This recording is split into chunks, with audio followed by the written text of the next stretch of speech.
सभी साथियों को अनुसर का नमस्कार।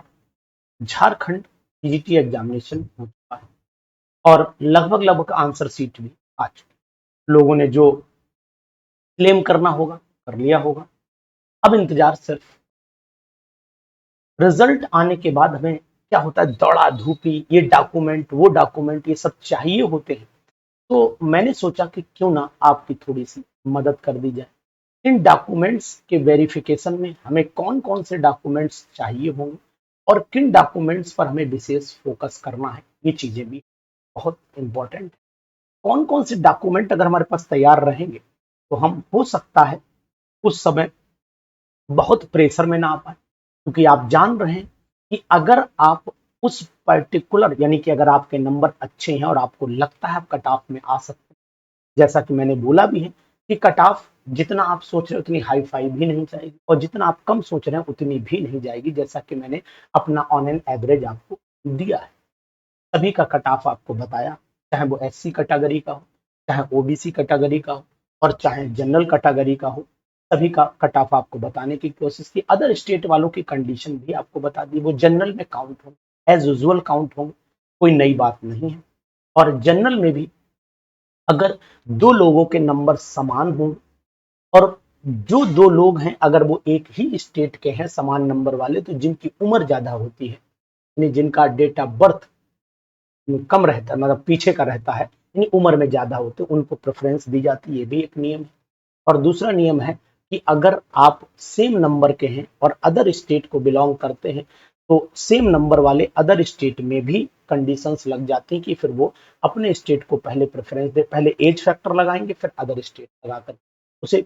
ये तो खैर अलग बातें होंगी, लेकिन कौन कौन से डॉक्यूमेंट्स चाहिए होंगे इस पर मेन हमारा आज का फोकस। और ये छोटी सी वीडियो मैंने इसलिए बनाई कि आप इन डॉक्यूमेंट्स को लगभग और लगभग अपने पास रेडी रखें। देखिए, हाई स्कूल की सर्टिफिकेट और मार्कशीट नंबर वन, पहला जो मैं बात करने जा रहा हूं ये हाई स्कूल का सर्टिफिकेट और मार्कशीट है।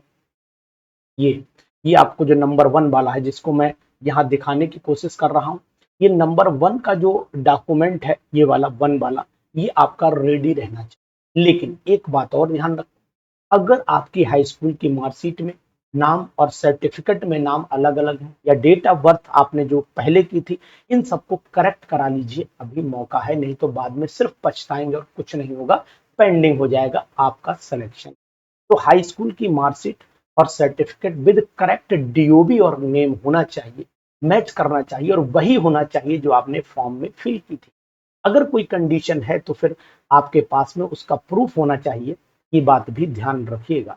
इंटरमीडिएट की मार्कशीट चाहिए होगी, सर्टिफिकेट, अगर मार्कशीट सर्टिफिकेट एक ही में है तब भी कोई दिक्कत नहीं, क्योंकि बहुत सारे लोगों की एक में आने लगी थी, पुराने में अलग अलग आया करती थी। तो दोनों चीजें वही, करेक्ट नेम और डीओबी अगर है तो फिर आप इसको भी रेडी अपने पास में रखिए। और सभी की कम से कम चार चार फोटो स्टेट आप करा लीजिए, चार फोटो स्टेट इसकी करा लीजिए, चार फोटो स्टेट इसकी करा लीजिए।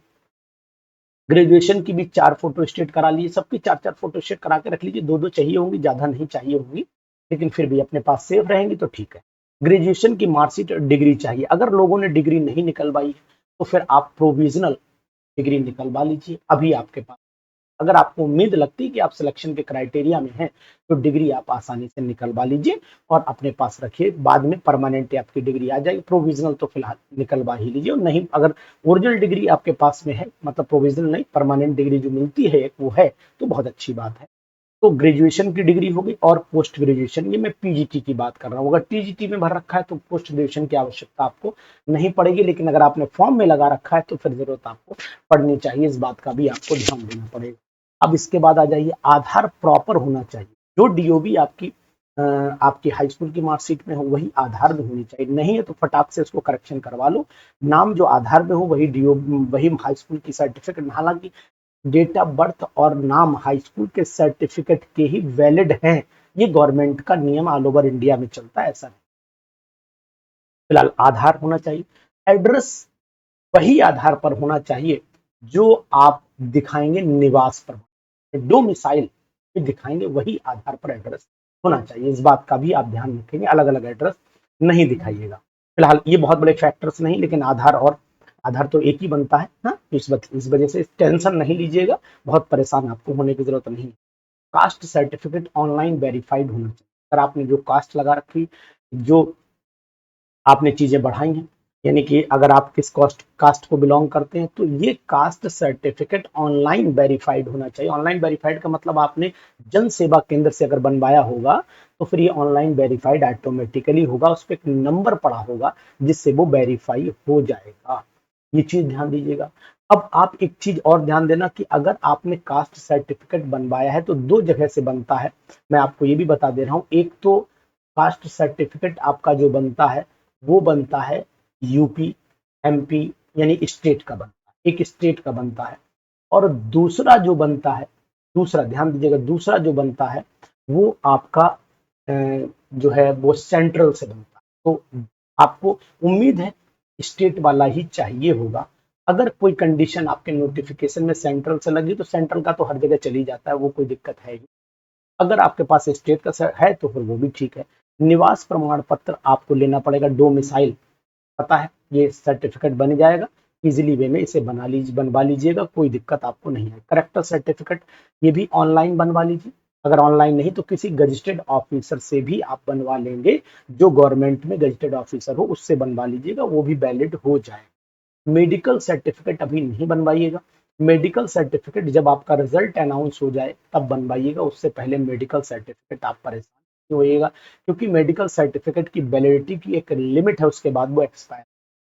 तो मेडिकल सर्टिफिकेट रिजल्ट आने के बाद ही बनवाइएगा, यहाँ मैं लिखे भी दे रहा हूँ, ये आप रिजल्ट के बाद बनवाएंगे, ये रिजल्ट के बाद आपको चाहिए।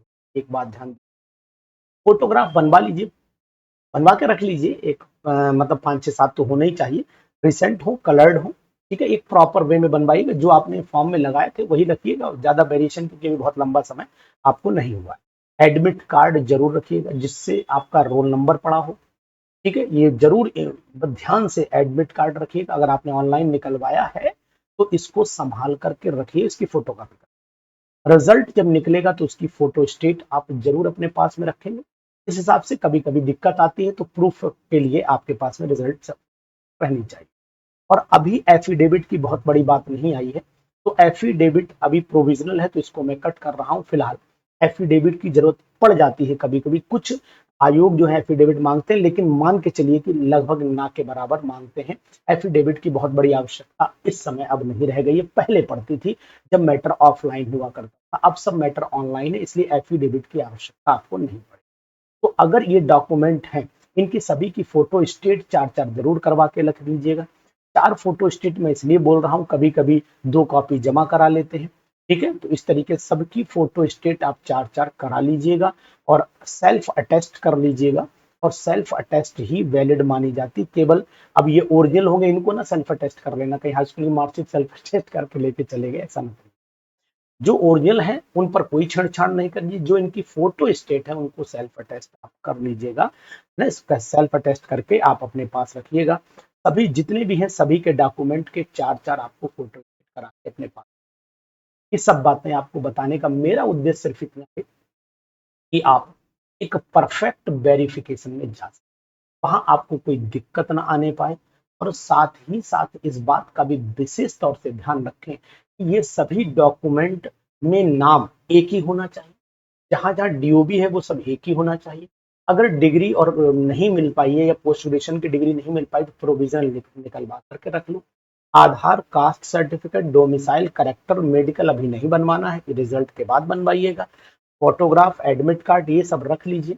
अगर आप किसी भी क्राइटेरिया में आ रहे हैं, यहाँ पर कोई ना, तो मैं आपसे ये सुनना चाहता हूँ कि सर मैं आऊंगा कि नहीं आऊंगा, तो ये तो मैं नहीं बता सकता हूँ, लेकिन हाँ, अगर आपको लगता है आपका रिजल्ट, बहुत सारे आपने वीडियोस देखे होंगे, बहुत सारे लोगों के विचार देखे होंगे, अगर उन विचारों पर आप कहीं उतर रहे हैं, मैं अकेला नहीं हूँ, बहुत से लोग हैं बताने वाले, उन लोगों में से भी कहीं आप खड़े उतर रहे हैं, तो मैं उम्मीद करूंगा कि ये डॉक्यूमेंट आप आसानी से अपने पास रखेंगे, और रखने के बाद आप रेडी हो जाएंगे कि साहब जिस दिन भी हमारे पास कॉल आने का मतलब है लेटर आएगा या मेल आएगा, तो हम उस दिन ये सब डॉक्यूमेंट की टेंशन हमारे पास में नहीं है। क्योंकि सिलेक्शन जिस समय क्या होता है पता लगा तुरंत आया, अब हमने अप्लाई कर दिया डोमिसाइल या कास्ट सर्टिफिकेट, तो हमें दिक्कत आ रही है कि यार 15 दिन लगेंगे, क्योंकि ये सब चीजें बनने में भी टाइम, और जो लोग कंपटीशन देते रहते हैं वो लोग बनवा के भी रखते हैं, तो बने रखे तो उनको रेडी कर लीजिए और अगर बने नहीं रखे हैं तो फिर फटाक से आप बनवा। और अगर ये डॉक्यूमेंट आपके पास में है तो आप टेंशन फ्री रहेंगे।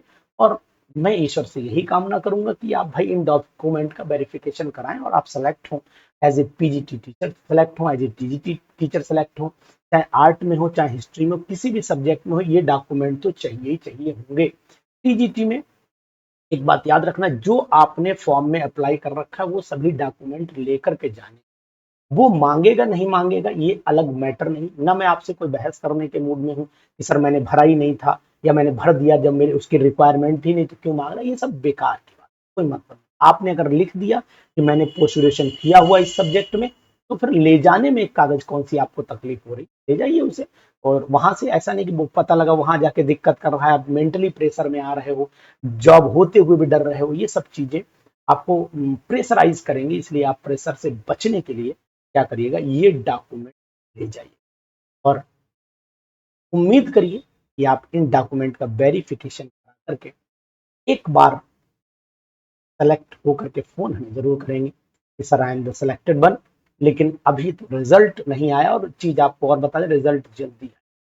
अब ये क्वेश्चन पूछेंगे बहुत सारे लोग, सर ने आपने कह दिया रिजल्ट बहुत जल्दी आएगा, तो मैं साथियों ये भी आपको बता देता हूँ कि रिजल्ट एक महीने से ज्यादा, रिजल्ट आना 100% श्योर है।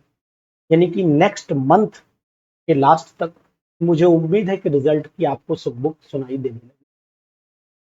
यानी रिजल्ट जल्दी आना है और जल्दी आपकी जॉब, नए साल में आपको नई शुभकामनाएं जरूर मिलेंगी, ये मेरा आपसे वादा है। यानी कि जब आप सन 2024 में प्रवेश करेंगे तो हो सकता है आपको कुछ नई सूचना के साथ में प्रवेश करें। यानी कि न्यू ईयर हैप्पी होना चाहिए, ऐसा मैं उम्मीद करता हूं। और आपसे ये रिक्वेस्ट करता हूं कि इन सब डॉक्यूमेंट चेक कर लीजिए अपने पास संभाल। Thank you.